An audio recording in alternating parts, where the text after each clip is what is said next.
Abdul Ghafur, Magister Agama. Baiklah, di video saya kali ini saya akan membahas dengan tema adabnya seorang murid terhadap guru.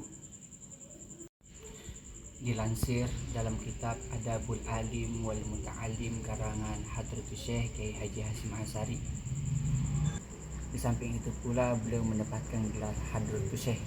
Kenapa beliau mendapatkan gelar Hadratus Syekh? Karena beliau hafal kitab Kutubus Sittah, kitab hadis yang sangat besar. Terus beliau juga hafal dengan riwayatnya, sanadnya yang bersambung langsung sampai Rasulullah Shallallahu Alaihi Wasallam. Dan juga pula beliau salah satu murid ulama terkemuka di Madura, yaitu Syekhona Khalil Al-Bangkalani. Bahwasanya beliau menguraikan beberapa etika yang sepatutnya dimiliki oleh seorang pelajar untuk dirinya sendiri.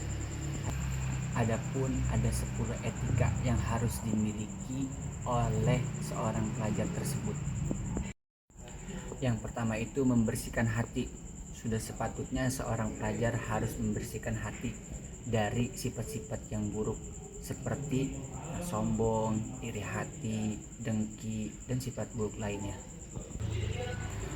Dengan upaya seperti itulah mudah-mudahan keberkahan insya Allah menyertai dan dimudahkan dalam menuntut ilmunya. Kedua, memiliki niat yang baik.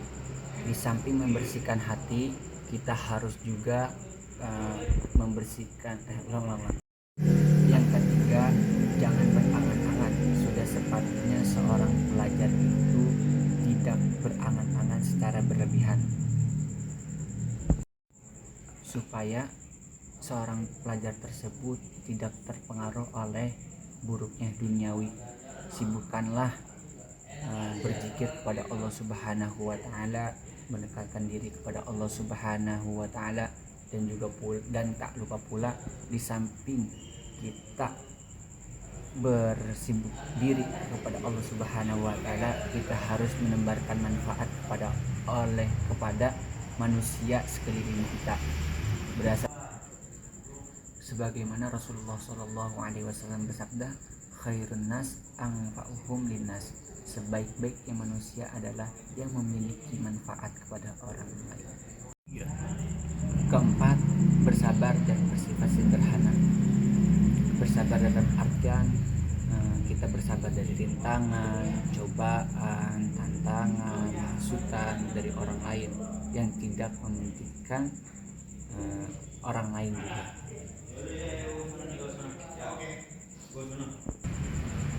Ia juga hendaknya harus bersyukur apa yang telah diberikan nikmat oleh Allah Subhanahu wa taala, dengan cara ia tidak berlebih-lebihan dengan godaan yang ada di duniawi.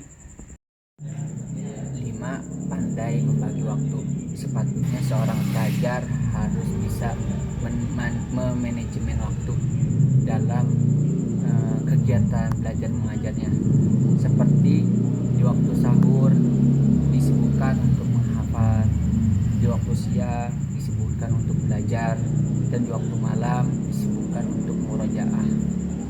Mungkin dengan sebab musabab itulah dia memiliki prestasi, dia memiliki kontribusi terhadap dirinya maupun orang lain.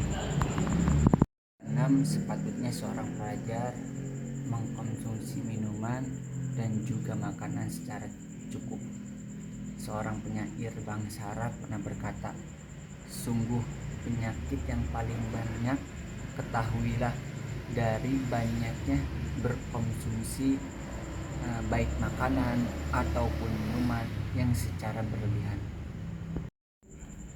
Yang ketujuh, sudah sepatutnya pula kepada seorang pelajar memiliki sifat waro, kehati-hatian, menjauhi, dan seorang pelajar juga harus menjauhi perkara yang syubhat, yang tidak tahu asal muasalnya barang tersebut. Dan begitulah seorang pelajar bisa menerima ilmu dengan baik dan juga hatinya menjadi bersih. Yang ke-8, memiliki sifat berlebih-lebihan. Sudah sepatutnya seorang pelajar tidak harus memiliki sifat yang berlebih-lebihan, karena dengan kecilnya panca indera, dengan sedikit berkurangnya panca indera itu diakibatkan karena ia memiliki sifat yang berlebih-lebihan, baik berlebih-lebihan dalam belanja maupun makan, minum, dan lain sebagainya. 9. Tidak sepatutnya untuk tidur berlebih-lebihan, karena tidur berlebih-lebihan berdampak kepada kondisi tubuh dan kecerdasan otak. Dan yang terakhir, sepatutnya seorang pelajar menghindari pergaulan yang buruk. Sungguh dengan pergaulan yang buruk, dengan menghindari pergaulan yang buruk, kita lebih fokus dalam menuntut ilmu, terutama bergaul dengan lawan jenis yang menyebabkan terbuang-buangnya waktu kita untuk berproses menuntut ilmu tersebut. Cukup sekian dari saya, kurang lebihnya mohon maaf. Billahi taufiq wal hidayah, waridha wal inayah. Wassalamualaikum warahmatullahi wabarakatuh.